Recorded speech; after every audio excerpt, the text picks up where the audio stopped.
اعوذ باللہ من الشیطان الرجیم بسم اللہ الرحمن الرحیم الحمد للہ رب العالمین الصلاة والسلام علی اشرف الخلق محمد وآلہ الطیبین الطاہرین اللهم صل على محمد وآل محمد وعجل فرجهم.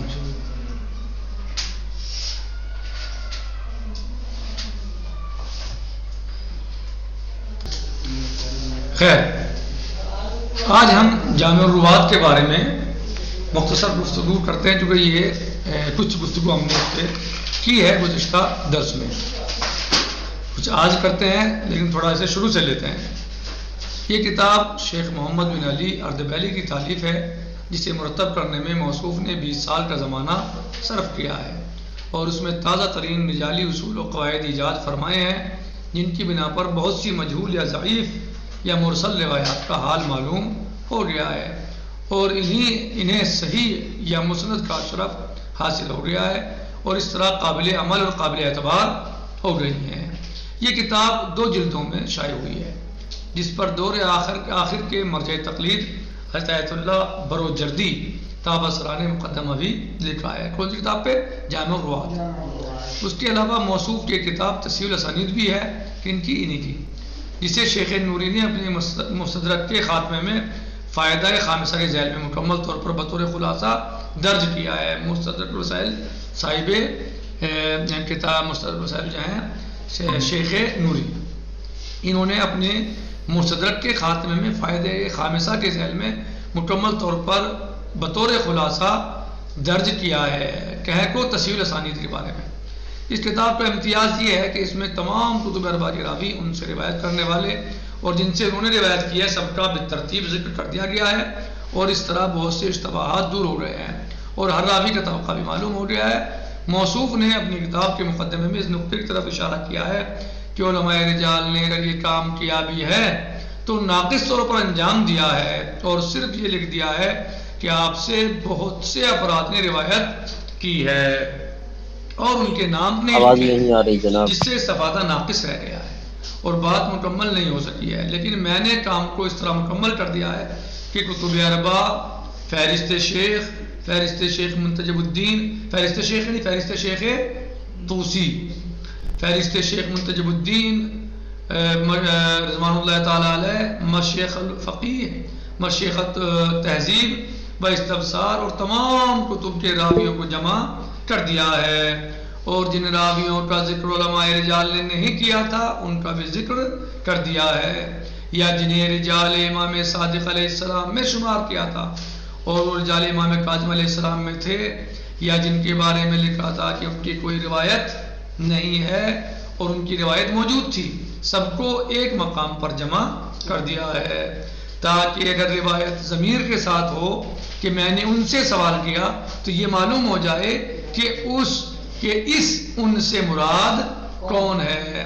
یعنی ایسا ہوتا ہے نا کہ سائل نے یا راوی نے کہا میں نے ان سے سوال کیا، تو یہ تو پتہ چلے کہ کس سے سوال کیا، ضمیر میں بات ہے، تو کہہ رہے ہیں ہم نے اس کو بھی واضح کر دیا ہے تاکہ راوی یہ کہے ضمیر میں سوال بتائے کہ میں نے ان سے سوال کیا، تو پڑھنے والا قاری کتاب یہ سمجھ سکے کہ ان سے مراد کون ہے، اور یہ شخص کس امام سے روایت کرتا ہے یا کس کے دور کا انسان ہے. اس کتاب کا دوسرا امتیاز اس نقطے کی وضاحت بھی ہے کہ اگر ایک راوی سے متعدد معتبر افراد نے روایت کی ہے تو اس کا مطلب یہ ہے کہ یہ شخص معتبر تھا. کیا کہ اگر ایک راوی سے متعدد معتبر افراد نے روایت کی ہے تو اس کا مطلب کیا ہے کہ اس کا مطلب یہ ہے کہ وہ آدمی معتبر تھا. تو اس کا مطلب یہ ہے کہ یہ شخص معتبر تھا، یا اسے مشائخ اجازہ کی حیثیت حاصل ہے، اور یہ ایک بہت بڑی دریافت ہے جس سے بے شمار مسائل حل کیے جا سکتے ہیں. جبکہ مجہول وہ ہے جسے علماء نے مجہول قرار دیا ہو اور اس طرح اس کی کمزوری کی طرف اشارہ کیا ہو، مجہول قرار دیا اور اس کی کمزوری کی طرف اشارہ کیا ہو. اور اس کی روایت کو ناقابل عمل قرار دیا. یہ اب آئیے تنقیح المقال. اور تنقیح المقال کی فہرست میں صرف مجہول افراد کا ذکر کیا گیا ہے اور اسی میں مہمل افراد کو بھی شامل کر دیا گیا ہے.